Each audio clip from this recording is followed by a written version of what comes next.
Hello, good evening all of you. मैं ज्योति self study academy पर आपका स्वागत करती हूँ। और हम तैयारी कर रहे हैं मुख्य सेविका परीक्षा की। और आज हम जानेंगे ऊर्जा बेसल उपापचय के बारे में, यानी कि एनर्जी बेसल मेटाबॉलिज्म। तो चलिए देखते हैं।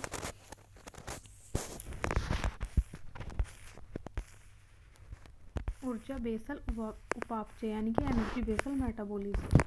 तो सबसे पहले हम जानेंगे एनर्जी के बारे में कि एनर्जी क्या होती है। प्रत्येक मानव के शरीर में भिन्न भिन्न प्रकार की क्रियाएं चलती रहती हैं। इन क्रियाओं को चलाने के लिए हमें आवश्यकता होती है एनर्जी की। एनर्जी की आवश्यकता कैसे होती है, यानी कि जब हम कोई भी कार्य करेंगे तो हमारे शरीर को ऊर्जा की आवश्यकता पड़ेगी। और जब हमें पूरी मात्रा में ऊर्जा मिलेगी तो हमें किसी कार्य को करने में थकान भी अनुभव नहीं होगी। तो इसलिए हमें एनर्जी की आवश्यकता होती है। अब बात आती है कि ऊर्जा, इंग्लिश में बोलते हैं एनर्जी, कि हमें मिलती कैसे है। तो चलिए जानते हैं कि एनर्जी हमें कैसे मिलती है। भोजन से मिलेगी। भोजन से हमें जो एनर्जी प्राप्त होगी वह हमारे शरीर के अंदर क्या करेगी, यांत्रिक ऊर्जा में चेंज होगी। और हमारे शरीर से ऊर्जा कभी ख़त्म नहीं होती है, वह भोजन से हमें मिलती रहती है। यानी कि जब हम कंटिन्यू भोजन करेंगे तो क्या होगा, हमें एनर्जी मिलती रहेगी। और जब हमें एनर्जी मिलेगी तो हम अपने सभी कार्य अच्छे से कर पाएंगे। और जो हमारे शरीर में एक्स्ट्रा ऊर्जा होती है उसका क्या होता है, उसके बारे में जान लेते हैं। हमारे शरीर में जो एक्स्ट्रा ऊर्जा होती है वह हमारी बॉडी में पेशियों, यकृत यानी कि लीवर, वसा ऊतकों में ग्लाइकोजन और वसा के रूप में संग्रहित रहती है। जब हमारे शरीर को इसकी आवश्यकता पड़ती है तो यह ग्लाइकोजन के रूप में परिवर्तित होकर हमें पावर देगी। इस प्रकार हम एनर्जी को सिंपल लैंग्वेज में समझ सकते हैं। कैसे, यानी कि जब हम भोजन करेंगे तो हमें एनर्जी मिलेगी। और जब हमें एनर्जी मिलेगी तो हम सारे कार्य अच्छे से कर पाएंगे। लेकिन जब हमारे शरीर को इसकी ज़्यादा ज़रूरत होगी, कई बार ऐसा होता है ना कि हम ऐसे कार्य करते हैं जिसमें ज़्यादा ऊर्जा लगती है, ज़्यादा हार्ड वर्क करते हैं, ज़्यादा मेहनत के कार्य करते हैं। तो तब हमें कौन सी ऊर्जा काम आती है, जो हमारा शरीर संग्रहित किए होता है, यानी कि ग्लाइकोजन के रूप में परिवर्तित होकर हमें एनर्जी देता है, शक्ति देता है। तो इस प्रकार हमने एनर्जी को समझ लिया। चलिए नेक्स्ट चलते हैं, हम देखेंगे भोजन के घटक, कि भोजन के क्या घटक हैं। तो भोजन के कितने घटक हुए, भोजन के हुए 3 घटक। कार्बोहाइड्रेट प्लस वसा प्लस प्रोटीन हमारे शरीर द्वारा ग्रहण किए गए भोजन के 3 घटक होते हैं। कितने होते हैं, 3। इस प्रकार भी हम इनको समझ सकते हैं कि हमारे भोजन के 3 घटक। ये जो 3 घटक हमारे शरीर के होते हैं, हमारे भोजन के होते हैं, इनका हम क्या करेंगे, इन्हीं से हमारे शरीर में क्या होता है, पाचन होता है, शोषण होता है।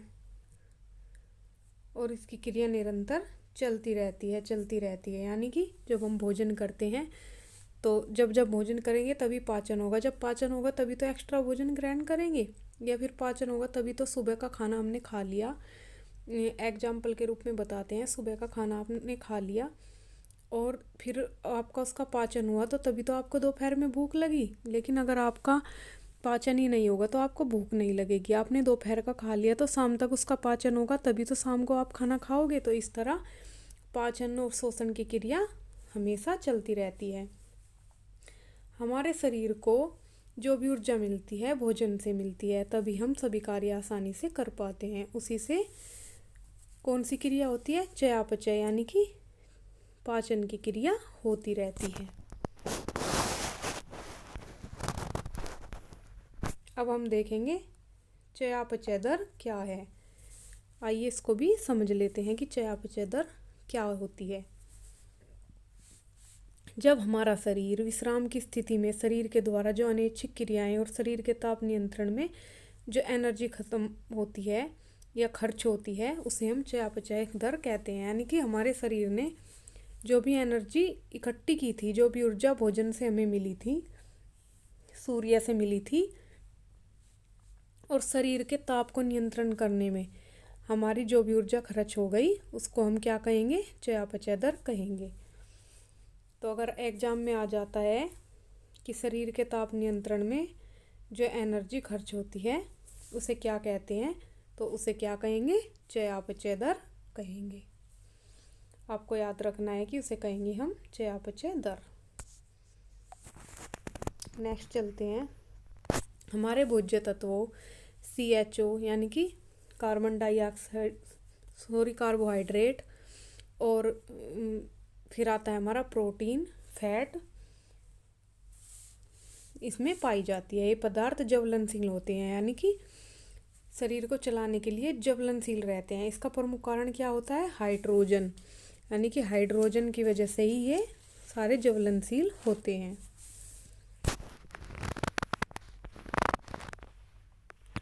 और जब हमारे शरीर में ऑक्सीकरण की प्रक्रिया होती है तो क्या होता है? यह CO2 तथा H2O में परिवर्तित हो जाती है। ऑक्सीकरण की प्रक्रिया में क्या होता है? ऑक्सीकरण की प्रक्रिया में CO2 तथा H2O में परिवर्तित हो जाती है। अब हम जानेंगे कि ऊर्जा हमारे शरीर में क्या कार्य करती है। तो चलिए जानते हैं कि ऊर्जा का हमारे शरीर में क्या कार्य है। तो सबसे पहले क्या करती है ऊर्जा? ताप नियंत्रण। हमने आपको अभी बताया कि शरीर के ताप को नियंत्रित करने में जो भी एनर्जी खर्च होती है उसे चयापचय दर कहते हैं। तो ताप नियंत्रण करती है, अनैच्छिक कार्य करती है हमारे शरीर में, और फिर क्या करती है? ऐच्छिक कार्य भी करती है। यानी कि जब हम सोए रहते हैं तब भी कार्य करती है एनर्जी, और जब जगे रहते हैं तब भी हम अपनी मर्जी से कार्य करते हैं, तब भी ऐच्छिक कार्य करती है। और हमारा पाचन भी करती है खाने का, अवशोषण भी करती है। तो ये सभी ऊर्जा के कार्य हैं। अब हम जानेंगे कि ऊर्जा को हम कैसे मापें, क्योंकि सारी चीज़ें होती हैं, सभी की कोई ना कोई मात्रा होती है मापने की, तो इसी तरह ऊर्जा की भी होती है। तो ऊर्जा को जानेंगे कि ऊर्जा को हम कैसे मापें। तो ऊर्जा को हम किलो कैलोरी के द्वारा मापते हैं। किलो कैलोरी ऊर्जा मात्रा के रूप में से हम जानते हैं। यानी कि ऊर्जा को मापने के लिए हम किस चीज़ का यूज करेंगे? किलो कैलोरी का यूज करेंगे। आइए प्रत्यक्ष और अप्रत्यक्ष कैलोरी को जानते हैं कि प्रत्यक्ष और अप्रत्यक्ष कैलोरी क्या है। तो सबसे पहले जानेंगे प्रत्यक्ष कैलोरी के बारे में। इसके द्वारा हम शरीर में ऊर्जा की गणना करते हैं कि ऊर्जा कितनी है हमारे शरीर में, और इसमें हम क्या यूज करेंगे? 2 उपकरणों का यूज करेंगे। एक तो करेंगे बोम कैलोरीमेट्री और सेकंड करेंगे वाटर कैलोरीमेट्री।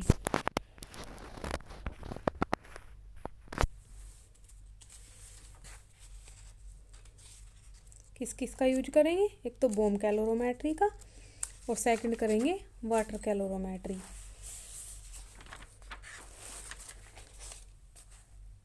ठीक है, लेकिन उससे पहले हम यह जानेंगे कि कैलोरीमेट्री है क्या। कैलोरीमेट्री एक ऐसा यंत्र होता है जिससे हम शरीर की ऊर्जा को माप सकते हैं, यानी कि ऊर्जा की मात्रा को माप सकते हैं। और यह एक ऐसा यंत्र होता है कि इसमें विशेष, जैसे कि हमने कुछ स्पेशल खा लिया, उसमें कितनी एनर्जी हुई, तो उस एनर्जी का पता भी चल जाता है। तो इसकी जानकारी हमें कैसे मिलेगी? कैलोरी मीटर से मिलेगी। और यह 2 प्रकार का होता है, एक तो अप्रत्यक्ष, एक प्रत्यक्ष और एक अप्रत्यक्ष, यानी कि डायरेक्ट और इनडायरेक्ट। तो अब अप्रत्यक्ष कैलोरीमेट्री के बारे में जान लेते हैं। इस विधि में क्या करेंगे? इस विधि में हम मानव शरीर द्वारा ग्रहण की गई ऑक्सीजन और छोड़ी गई कार्बन डाइऑक्साइड की गणना करते हैं, और इसमें हम कुछ उपकरणों का यूज करते हैं। ठीक है, 1 किलो कैलोरी वायुमंडलीय दाब पर कितनी एनर्जी लगती है? 1 किलो जल के तापमान को 1 डिग्री सेल्सियस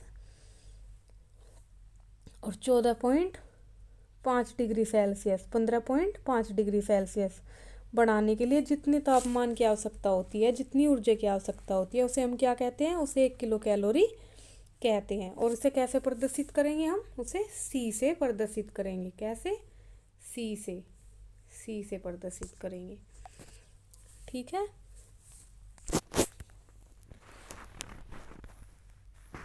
और अप्रत्यक्ष कैलोरीमेट्री हमारी कितने प्रकार की होती है? कितने प्रकार के इसमें उपकरण यूज होते हैं? इसमें होते हैं हमारे कई प्रकार के उपकरण यूज। बेंडिक्ट ऑक्सीकैलोरीमीटर इसमें यूज होता है। और कौन सा होता है? बेंडिक्ट रोथ स्पेरोमीटर यूज होता है। और डॉगलास बैग यूज होता है। मैक्स प्लैंक रिपेरोमीटर इसमें भी यूज होता है। तो ये सारे हमारे इसमें यूज होते हैं। अब हमारे शरीर द्वारा ग्रहण किए भोज्य पदार्थ जो हमें ऊर्जा देते हैं, उन्हें क्या करते हैं? उन्हें कैलोरी मूल्य को भी प्रभावित करते हैं। ऐसे कुछ भोज्य पदार्थों के मूल्य को प्रभावित करने वाले कारकों का हम अध्ययन करेंगे।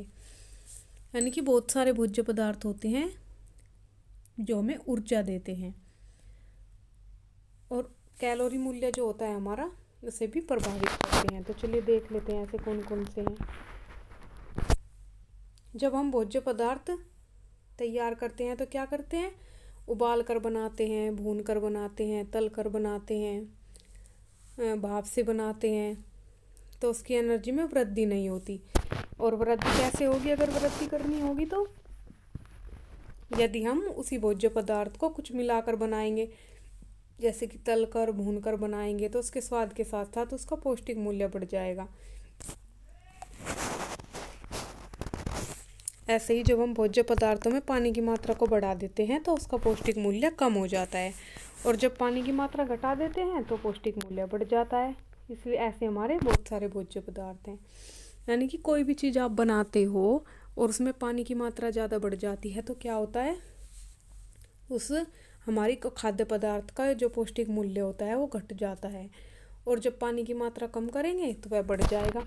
जैसे आप शकरकंद, स्वीट पोटैटो, केला, बनाना, आलू, पोटैटो, ऐसी बहुत सारी चीज़ों को आप उबाल कर बनाते हैं। अब एनर्जी के बारे में थोड़ा सा और जान लेते हैं कि एनर्जी क्या करती है। एनर्जी हमारे शरीर को चलाने, शक्ति प्रदान करने का कार्य करती है, लेकिन ऊर्जा की आवश्यकता को कुछ कारक प्रभावित करते हैं। यानी कि अगर एनर्जी नहीं होगी तो हमारा शरीर कार्य नहीं करेगा, उसमें शक्ति नहीं होगी। कई बार ऐसा होता है ना कि आप थक जाते हो, लेकिन थोड़ा आराम करते हो, खाना खाते हो, तो आप में दोबारा एनर्जी आ जाती है, दोबारा ऊर्जा आ जाती है, तो आप फिर से कार्य करते हो। तो इसलिए हमारे शरीर को निरंतर चलाती है। तो क्या क्या प्रभावित करते हैं इसको जान लेते हैं। जैसे आयु, यानी कि किस एज में कितनी एनर्जी की ज़रूरत होती है, ये प्रभावित करती है। शारीरिक वृद्धि की हाइट के अकॉर्डिंग, हेल्थ के अकॉर्डिंग हमें कितनी एनर्जी की आवश्यकता होती है। हमारे शरीर में मांसपेशियाँ क्रियाएं किस तरह चल रही हैं, हमारा पाचन और शोषण किस तरह हो रहा है, उसकी क्रिया प्रभावित करती है। हमारे शरीर को कितनी एनर्जी की आवश्यकता है, हम भारी कार्य कर रहे हैं या हल्का कार्य कर रहे हैं, या लड़की या लड़के या स्त्री या पुरुष, उन्हें किस तरह की एनर्जी की आवश्यकता होगी। तो ये सारी चीज़ें इफ़ेक्ट करती हैं कि शरीर को ऊर्जा की कितनी ज़रूरत है। अब जान लेते हैं ऊर्जा के बारे में कि ऊर्जा का अध्ययन किसने किया था। ऊर्जा का अध्ययन किसने किया था? लेवाइजर ने किया था। और 1793 से 94 में पहली बार शरीर में चयापचय की प्रक्रिया के बारे में बताया था। यानी कि ऊर्जा का अध्ययन लेवाइजर ने किया, और 1793 से 94 में पहली बार इन्होंने चयापचय की दर के बारे में बताया। लेवाइजर को पोषण विज्ञान के मार्गदर्शक के रूप में भी जाना जाता है। यानी कि पोषण विज्ञान के जो सिद्धांत थे उनको स्पष्ट करने में इन्होंने महत्वपूर्ण भूमिका निभाई थी कि किस तरह पोषण विज्ञान के बारे में हम जान सकते हैं, पोषण विज्ञान में क्या क्या आता है, वे सब लेवाइजर ने मार्गदर्शक के रूप में कार्य किया। फिर क्या किया इन्होंने, आइए कुछ पॉइंट्स देख लेते हैं। 1842 में लोविंग ने बताया कि शरीर में जलने वाले कार्बोहाइड्रेट, वसा और प्रोटीन होते हैं। यानी कि हमारे शरीर में जो जलने वाले पदार्थ होते हैं वो कार्बोहाइड्रेट होते हैं, वसा होते हैं और प्रोटीन होते हैं। ठीक है। 1 किलोग्राम पिंड को 1 न्यूटन बल से मीटर तक खिसकाने में कितनी एनर्जी लगती है? बहुत सारी एनर्जी लगती है। और उस एनर्जी को क्या कहते हैं? उस एनर्जी की मात्रा को जूल कहते हैं। और ऊर्जा हमें कैसे प्राप्त होती है? सूर्य से प्राप्त होती है। और ऊर्जा की इकाई को हम कैसे मापेंगे? ऊर्जा की इकाई को हम मापेंगे किलो कैलोरी से। अगर एग्जाम में आ जाता है कि ऊर्जा की इकाई को कैसे मापेंगे, तो आप क्या बताओगे? Kilo calorie. और इसकी मुद्रा क्या होती है? एटीपी इसकी मुद्रा होती है। तो ये थे हमारे एनर्जी के बारे में। अब थोड़ा हम जान लेंगे कि उपापचय क्या है, यानी कि मेटाबॉलिज्म क्या है।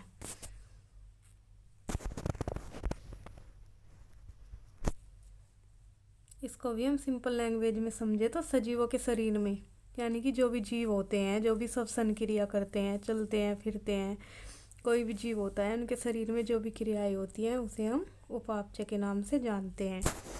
और ये हमारे शरीर में क्या करती है? वृद्धि, विकास, ये सारे कार्य हमारे शरीर में उपापचय की क्रिया यानी मेटाबॉलिज्म के द्वारा होते हैं।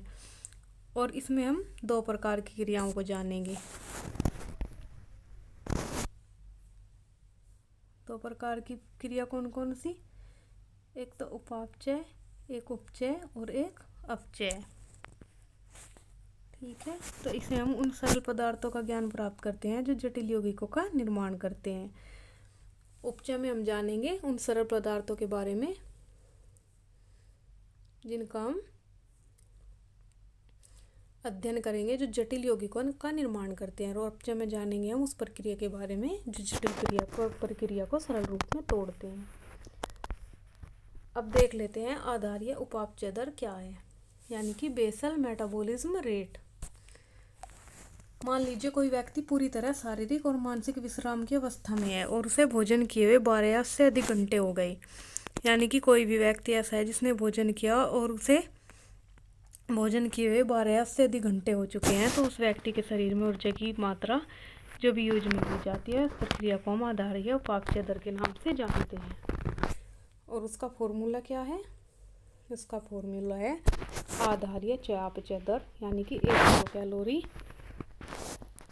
गुना किलोग्राम शरीर में भार, और उसको गुना कर देंगे हम 24 घंटों से।